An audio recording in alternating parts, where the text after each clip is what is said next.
Last week, I brought you some sleepers that you should draft in fantasy, and you guys loved it so much. You said, give us part two. So here I am giving you part two, 5 more sleepers that you need to draft in fantasy this year. Do me a favor, go ahead and drop a like to show some love. Subscribe if you like fantasy football, great channel to be around.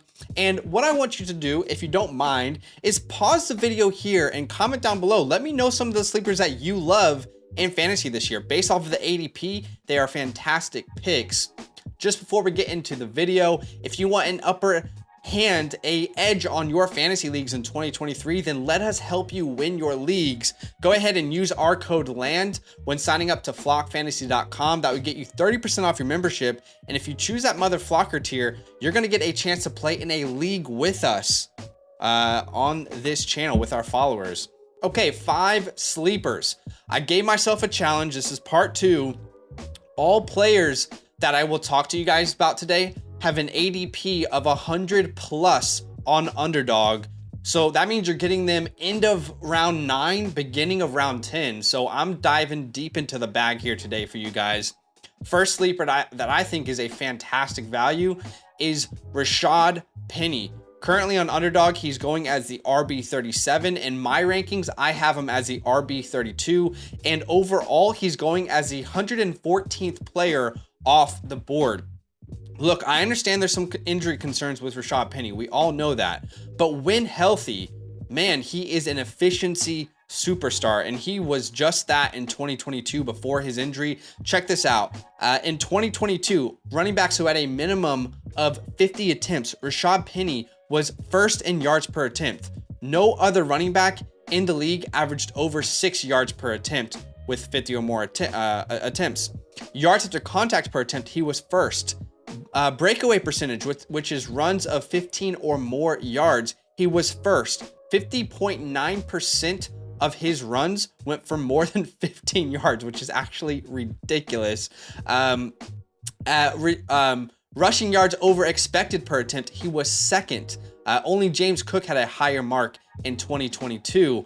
Look, not just last year, but Rashad Penny has been a uber efficient running back pretty much his entire career. He's just been held back by injuries, unfortunately.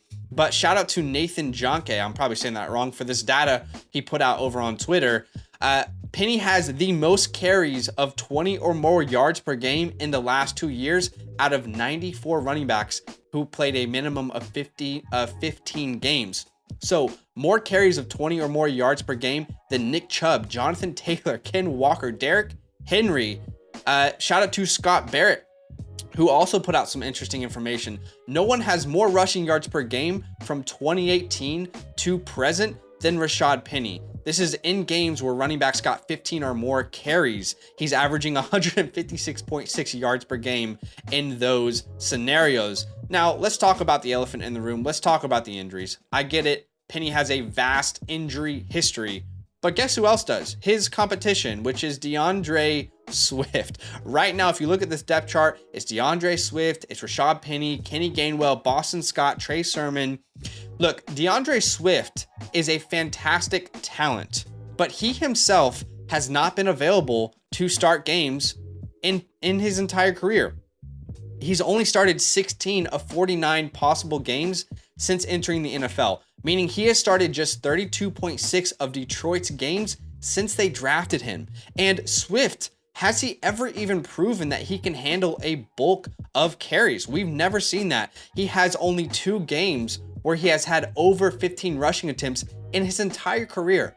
5% of his games, he's had more than 15 rushing attempts. Shout out to Mason from Flock Fantasy. He wrote an article about this pretty recently, and we're on the same exact page here. But he said that Swift has 23 games with fewer than 10 carries and just 2 games with more than 15.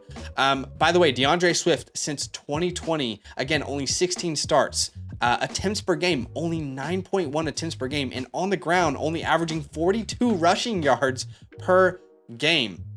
Now, why is it important that we have never seen Swift be super, impressive on the ground or be a workhorse on the ground? Well, that's because of how the Eagles have utilized their running backs with Jalen Hurts.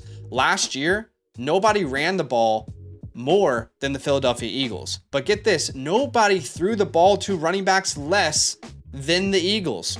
So if this team is looking for a pure rusher, someone who's going to get a lot of opportunities on the ground, who's that more likely to be? Is that more likely to be Penny or Swift? Well, why don't we look at both of their fantasy point origins and see who's better, capable to fit that demand from this team.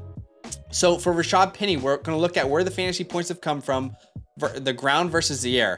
In 2018, over 76% came on the ground, then 71, 100, 91.9%, and 89.3%. Point being that throughout his entire career, Rashad Penny is getting action on the ground. He has been efficient on the ground, and that's where he is at his best. Meanwhile, Swift, if we look at those same numbers, only 1 year has he had more than 50% of his work on the ground for fantasy points. All other years, he is getting the majority of his fantasy points through the air. So it's my personal opinion that if, and I don't know for sure because no one can really say, but if the Eagles are looking for a Miles Sanders replacement, Rashad Penny, if these guys are both healthy, might be the better, more efficient running back.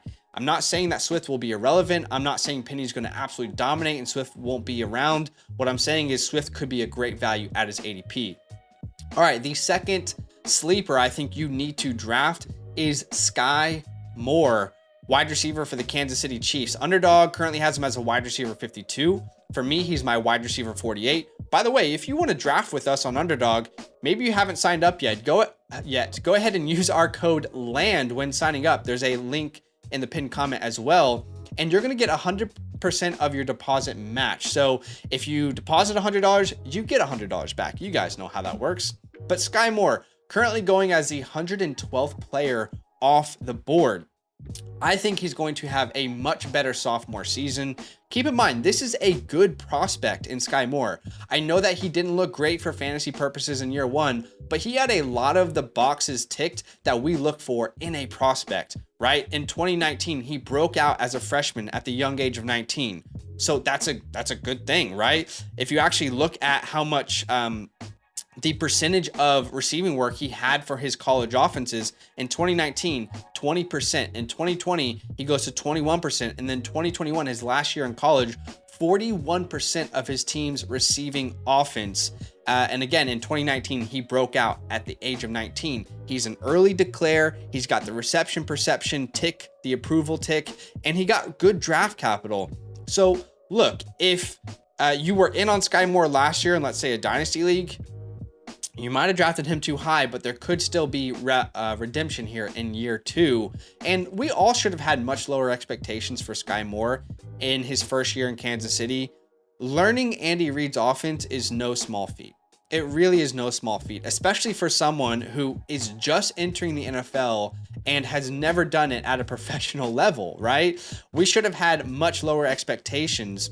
Sky Moore spent most of last season learning how to play within this offense. What does Andy Reid look for in a slot receiver, in an X receiver? What does he want me to do when I'm called in motion? That's what Sky Moore was learning. He will be ready to go in 2023, and he will be, in my opinion, the new slot receiver, the permanent slot receiver here in Kansas City.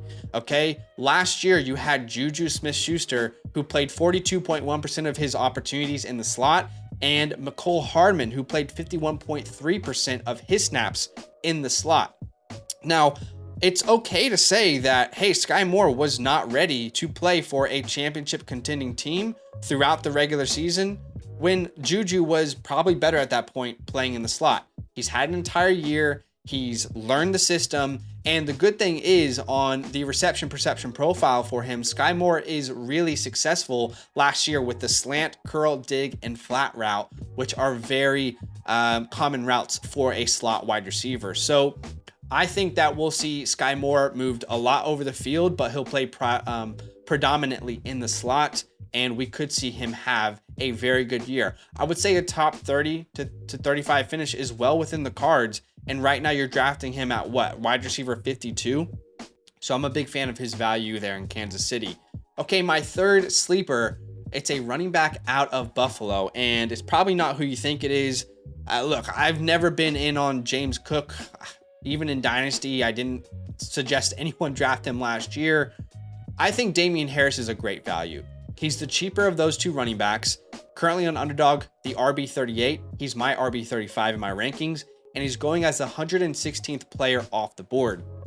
Let's go ahead and review and remember Damien Harris's success as a fantasy player in previous years.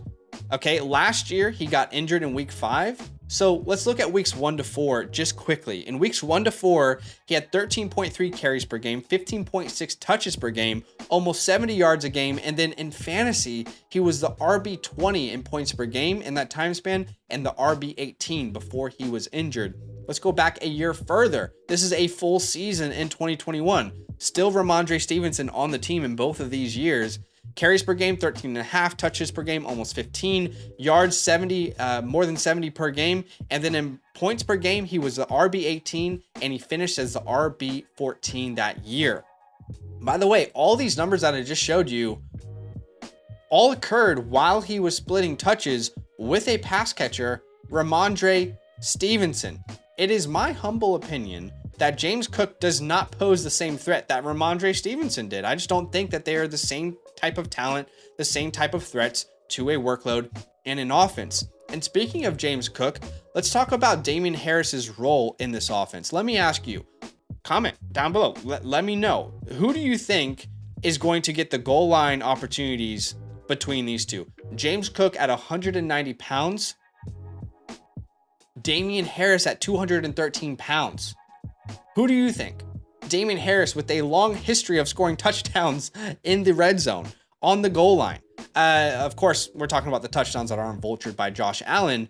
I would say Damien Harris is going to take those opportunities. And if you think James Cook is going to be some workhorse, because I know there are people out there who are very high on him, let me remind you that the Bills have always deployed a running back by committee.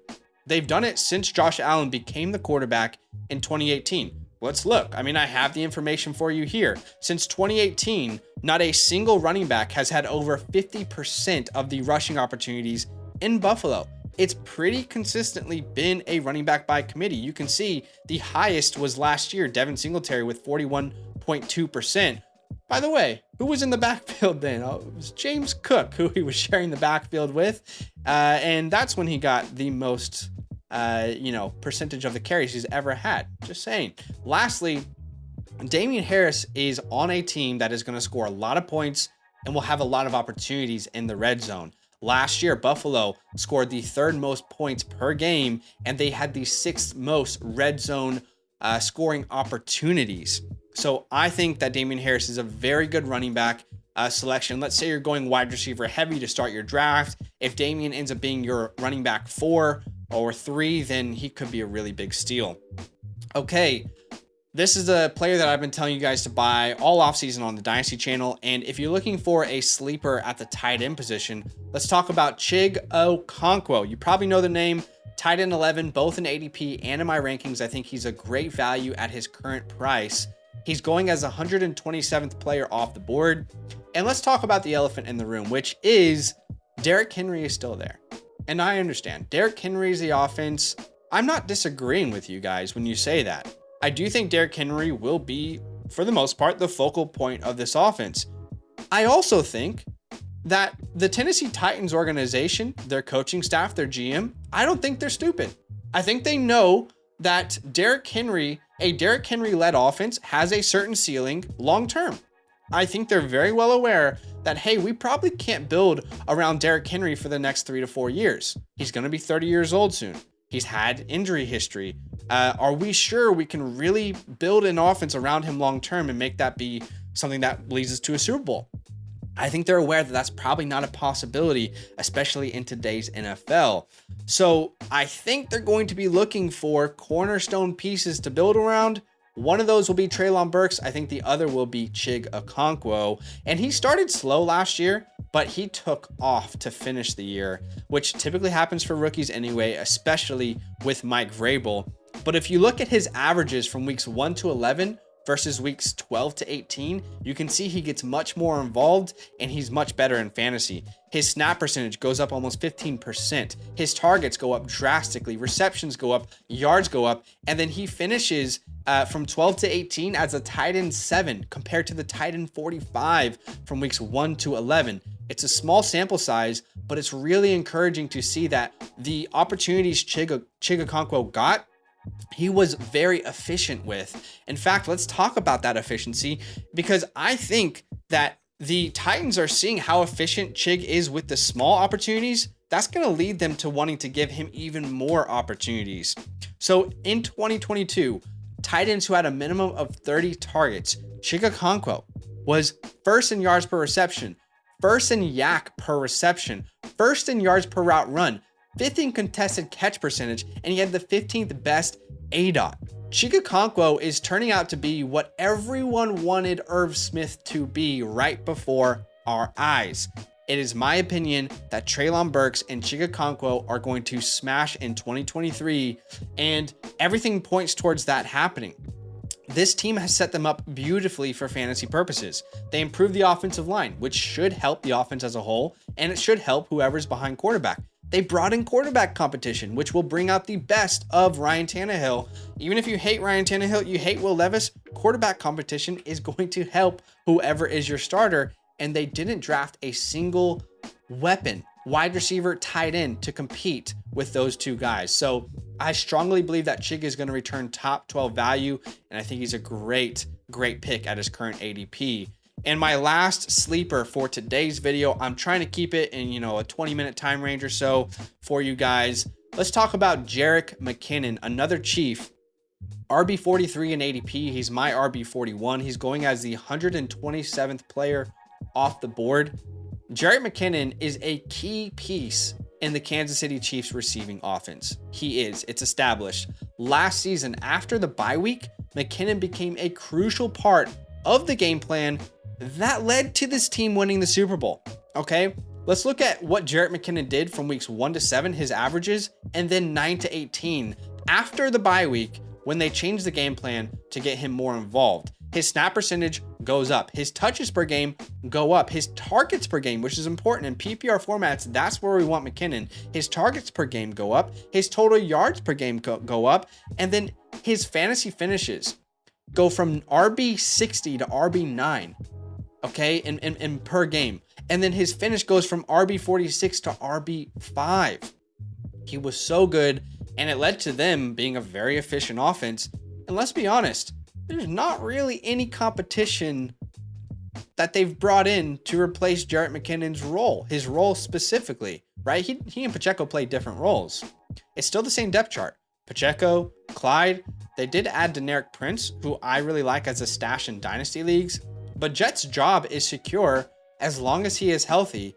And this is a great opportunity to attach yourself to a cheap player in a very good offense. Nobody in the NFL scored more points per game than the Kansas City Chiefs last year. And if you guys are playing in best ball tournaments, Best Ball Mania, the Scott Fish Satellite Bowl, the Chihuahua Leagues, if you're playing in any of those tournaments, the money is won in week 17. And in week 17, you want to find those potential shootout matchups.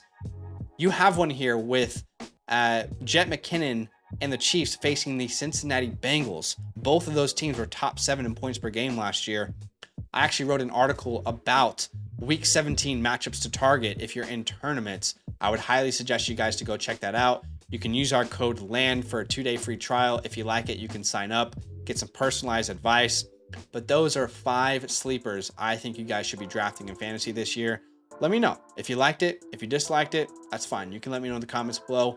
I'll be drafting these guys. Hopefully you will too.